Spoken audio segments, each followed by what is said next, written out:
Total spending for this season has now surpassed £400 million. Remember, we're not even in Europe yet. £400 million. I know we've sold £170 million worth of players. But that's still a net spend of £236 million. If we don't get into the Champions League this year, I'm probably going to get fired, or I should be fired. And today we play Manchester United, and that's quite a big game.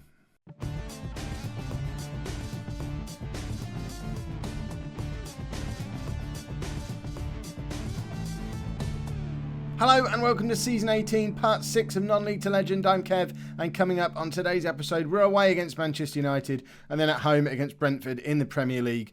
We're also going to see the January transfer window close, but we have no money left to spend. In fact, we literally have no money left in the football club. We're running at a balance of minus £10 million off our latest piece of business. Our projections are horrific. It's probably now reached the point where if we don't make it into the Champions League, we might be facing financial ruin. We have £0 left in the transfer budget. We're over our wage budget. We have been doing a little bit more wheeler dealing. There's been a few players who've left. I know you were already aware of the two new players who we had set up. So Igor and Nyhouse have both arrived now. £75 million for the pair. We've also thrown an extra £50 million at a 3-star player. Taha Medor, 27-year-old French international, comes in from Liverpool. I've signed him because he is the defensive midfield player that we needed. He's the best one that my scouts could find. I've had to pay massively over the odds. To be fair, Liverpool did then as well, and they've had 6 or 7 good Premier League seasons out of him. So I know it's a lot of money, but we had the money there. I think it was the difference between... Well, we didn't. You've seen us go over the overdraft limit. We had the transfer budget there. That's the board's fault. And we did sell quite a few regular-ish squad players to make it happen. Kabanov, he's left the club. He's gone to Shakhtar for £6 million, potentially rising up to £8 million. Rick Langdick's gone to Stuttgart, £9.25 million, raising to £13.25. And Theo Polmans has gone to Torino for an absolute steal at £1.3 million, although his value's only gone up to 3.7. Tottenham paid £25 million for him when he was like 21, 22. It's certainly not a Kev precedent, this massively paying for players at Spurs. So I guess it's just a thing that Tottenham do in this universe. And the game still doesn't seem to think that I'm massively overspending. So I don't know if it's just so much money changes hands each transfer window now. How do we look at the total transfers for the league? If we go on here and look at transfers, sort them by fee, we've not had the most expensive transfer. Man United have spent £77 million on a player. I mean, we've had a lot of the most expensive ones, to be fair. But we've also had some of the more expensive sales as well. Krapov and Arab and Mastinu. So there's been a lot of money coming in and out of Tottenham. But today, we need to play Manchester United. We're on a little bit of a sticky patch. Plymouth, the second time we played them in the Cup this season. Someone asked about them earlier in the week, I think, when we played them in the EFL Cup and beat them 5-1. There's only 2 of our old players still there, Rowdy King and Juan Francisco. But we managed to get knocked out of the FA Cup by them. That shows how much we've regressed from that point to this point. And we had just beaten Newcastle 5-0 in the league as well. But then we had a 0-0 draw at home to Fulham and lost away to Watford. The wheels are in danger of coming off a little bit. We've fallen out of the Champions League spots for the first time in about a month. We're only 2 points behind Man United, and that's who we play today. So a win today puts us right back in the Champions League mix. A defeat today starts to open up a little bit of a gap and means we're then in a battle with Chelsea and Norwich for 2 Europa League spots, and that's not a battle I want any part of. I want to be mixing it up with Stoke and Man United for a Champions League berth. There is a slight tactical tweak today as a response to what happened at Watford and the new player we've signed. We're going to try a diamond. We've tweaked all of the midfield instructions a little bit. This is a version of a tactic that I used last year at Ipswich. This was the tactical change that took Ipswich from a sort of upper mid-table Premier League team last year to the team that won the Europa League and the FA Cup and finished second in the Premier League. It was the move from the 4-3-1-2 to the diamond when we managed to find the right defensive midfield player. And he wasn't world class, he wasn't brilliant, but he did a job. And I'm hoping that we can have a similar impact this year. In fact, I'm going to switch him to an anchor man. I literally just want him to sit there, almost make this a back three, have these two push on the way they have been all season long, and leave the midfield and the attacking players to kind of do their thing. So Medor is just going to sit there and intercept anything that comes anywhere near him. So our team for today's game, we've got Igor in goal, a back four of Nyhouse, Plotnikov, Welsh and Caetano, with Medor sat in front of them as an anchorman. Sedman and Sayac are our midfield, and Sandy Patterson is finally fit again. He returns to the team, this time as an attacking midfielder rather than a trequartista. And up front we've got Iju and Sedlacek. None of the strikers are really firing on all cylinders at the moment. We need to get at least one of them back into some kind of form. We even tried playing Igor Anicic up front recently. Didn't go so well. Wagner's dropped out of form as well. We want to get some form out of him. Even Sir Brian, who was brilliant in the first half of the season, not so great now. So everyone's kind of drifting out of form at the same time. I think a tactical change was needed. We have got, Igor has had some blinding appearances since he's been here. We have a good goalkeeper now. Nyhouse got sent off on his debut, so we've not really seen anything of him. This is his first proper game. But and Medor's only come off the bench so far. So I'm intrigued as to how the new players influence how we play. We've obviously got the new tactic in here as well. And fingers crossed, we can do what we did all those seasons ago now when we were at Ipswich, come to Old Trafford and give them a little bit of a shock, because they're not going to be expecting us to come out here with a diamond. We've never used it with Tottenham. We flirted with it a little bit at Ipswich when we were down in the Championship, but haven't touched it since. So they shouldn't be expecting this. Jose Mourinho is under pressure at Man United. I've even been linked with the job in the media. I've also been linked with the Liverpool job, which I'm obviously not interested in because of where they are in the league. Man United would be hard to turn down though. But Mourinho obviously needs a win against a manager. He's traditionally... We've just gone 1-0 up through an own goal from the Manchester United goalkeeper. Is that Kevin Thompson in disguise? Has he infiltrated the Manchester United first team, put on a bit of a disguise and gone in goal for them? If he has, he's even more of a hero than he already was. But this is Caetano. Remember, he's our reserve centre-back, playing at right-back today, and gets the cross in, and it's not dealt with at all by their keeper, and he just thumps it into the top corner. I know that's an FM17 goal, and it happens regularly, but I'm certainly not going to complain. And as it stands at the moment, the first half is nearly over, and there has only been one shot in the game, and it was off. There's been two shots in the game. One of them was on target, and it was that one, and United have just scored. It has been a bit of a nothing game so far, though. We've not had a shot on target. I hope these tactical tweaks that we've made haven't taken all of the oomph out of us, and Igor not showing any of this awesomeness that I was telling you about before the match. Why do they never perform for you lot? Right, not a disaster. We are capable of getting back into this. You've seen us put in some really good performances against really good teams so far this season without the tactical tweaks. And I do think Medor, whether we end up playing him as a proper base of the diamond defensive midfielder or whether he ends up stepping forward into that defensive central midfielder role, I'm not entirely sure yet. He's a natural at defensive midfielder, and we've spent £50 million on him, so we should probably play him there for a little while to give him a chance. But we've just given away a penalty. It's our captain, Alfie Welsh, has given away a penalty. Igor now needs to prove why he's worth 50 million quid.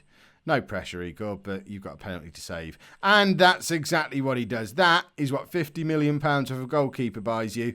And we are still in this game. Nyhouse, there you go. He makes a challenge. Just give it to Medor to stick it in from long range, and it's £125 million worth of beating Manchester United. And then everyone thinks Kev's transfers are justified. United are attacking again. No, Plotnikov heads clear. I think Plotnikov heads clear again. Sedlacek now. He's on the verge of being substituted, and that's why... And United again are attacking. We have still not had a shot on target. We've only had one shot in the entire game. This tactic is not working at all. I don't know whether to change back now, or does it look like an overreaction to Man United going into the lead, because it has taken until the 65th minute. So I guess we have been a little more defensively solid, but I am not sacrificing our attacking oomph for defensive solidity. That's a coward's way out. We need to attack. And now we're going to be down to 10 men as well. This has been an unmitigated disaster. Tactical incompetence, bad luck. Their poor run continues. Oh. Right. Let's put everyone back in their proper roles. We can't have a trequartista and a roaming playmaker, actually. when we're down to 10 men, so actually leave them as they are.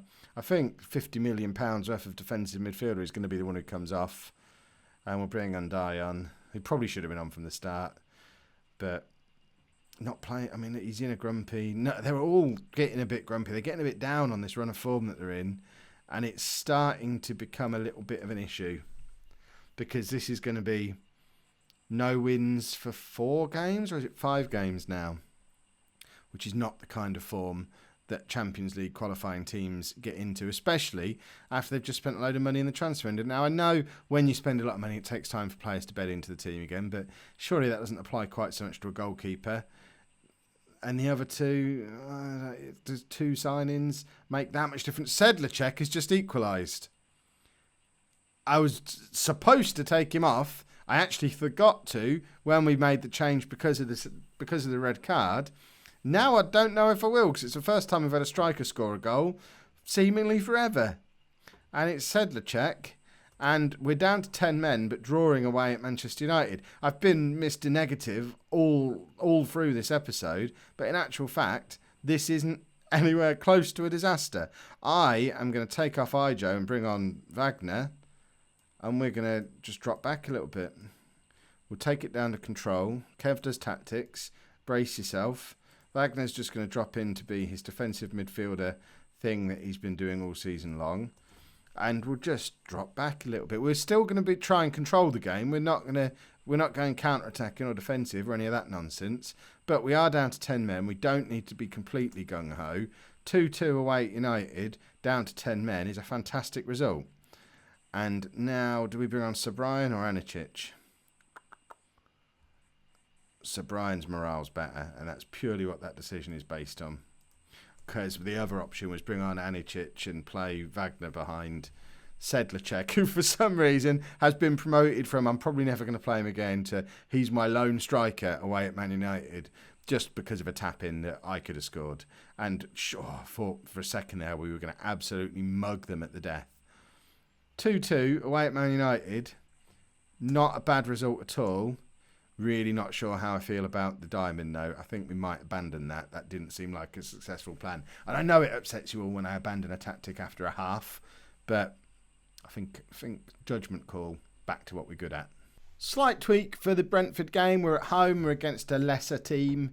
Oh, we're so going to get beaten now we've said that. So I've moved Medor back up into the midfield of 3. I say back up. He's never actually played there, but he's going to play in a midfield of 3. He's not great at doing that, is he? We've still not solved that problem. And Dye comes in at right back for the now suspended Caetano as well. Other than that, unchanged. It is a tweak from the 4-3-1-2 we've used all the way through with Spurs, though, because we've left Patterson and Ziyech on the instructions they were on in the diamond. So we've moved away from the Trequartista and the Roman playmaker for today. Not necessarily a permanent change, but we did use that version of the 4-3-1-2 at times with Ipswich, and certainly back in the Plymouth, Southend, Hamilton days when we were really successful, it was always a version of it that didn't include all the fancy roles. We didn't even have a complete forward in, I don't think. It was a deep lying forward or defensive forward for a little bit, I think. So there are ways to tweak the famous 4-3-1-2. Hopefully this one will work. We're just trying to go back to basics a little bit. We need to get back to our free scoring attacking ways. And for whatever reason, we're just not at the moment. We had 3 of the 4 strikers in very good form. Nyhouse is going to get himself sent off again. We've spent £25 million on a 29-year-old who's got sent off on his debut, already on a yellow card 25 minutes into this game, lunging into... I mean, he could easily have picked up a yellow card there. In actual fact, he's let a player get in behind him. And we're 1-0 down at home to Brentford. When is the next time we're going to win a football match? I don't understand how we're still up in 5th place. We are slowly falling out of Champions League contention as the big 4 above us just play the way they normally do and start to pull away from the team that are in terrible form. Chelsea, Norwich, Liverpool to a lesser extent, they all seem to be quite happy to let us sit in the Europa League spot for now and presumably must be in equally poor form to what we are. But we were on fire around about the time we beat Stoke, and it was just all oomph has gone out of us. I've said oomph too many times today. Sedlacek's just got his 8th goal of the season. I don't remember him scoring anywhere near 8 goals. I can only assume 6 of them have been in the Checkatrade Trophy, because he's certainly not scored 8 goals for me. I remember 2 of them, and they've both happened in this video. But he seems to be my main man at the moment, which, that's why we have a squad. Cliche bingo. I don't think I've done that one before. If you've been waiting on that one on your cliche bingo cards for a little while, congratulations. You just won some Kev points. Right, let's bring on Sedman. Move Wagner up there. Of course, Wagner came in for Sedman today. See? Tactics. Forgot to tell you about that one. So Wagner's going to go up front. That's not the only change I wanted to make. I wanted to make 2 changes because I always make 2 changes in the 70th minute. That's just the correct way to play Football Manager. So Nole is going to come on for Ijo, who someone did say in the comments his first name should be Cotton. I'm tempted by that as well. I think that if we see him score a hat-trick, he'll become Cotton Ijo. And then, look, Nyhouse, £25 million, and he's just rubbish. Hansel's laughing his face off because his value has just gone up exponentially. Wagner, finally, he's scored all those goals in Brazil, all those assists in Brazil. He's not been anything like an attacking force for us this season, but then we have been playing him as a defensive midfield player. He gets another little opportunity playing him behind the front 2, and there he is. Hopefully, that's the winner in this game. So Brian's just scowling, wondering why he wasn't on the pitch to tuck that away. Why is Wagner getting a go? Because he needs to have a go, because we need to change something up in this attack, and perhaps Wagner and Sedlacek will be the attacking story of the second half of the season, the way Nole and Sir Brian were in the first half. None of those 4 were supposed to be regular parts of the team this year, based on my little spreadsheet that I had. They were all squad players, but that they might be the 4. Sedlacek's in again. Is he going to grab? What a goal from Ludek! Is that his first name? It is Ludek Sedlacek. He's becoming a hero. Look at this. It runs away from the man there. He's through on goal, but just chips it over the keeper. And that is one of the best goals I've ever seen in Football Manager. It was just perfect. And suddenly, from doom and gloom, we're still only 2 points outside of the Champions League spots. We've just played extraordinarily well, and 2 potential stars have emerged. What a life I lead. If you've enjoyed today's episode, please make sure you pop a like on there for me. Subscribe to the channel if you'd like to see more. And thank you very much for watching.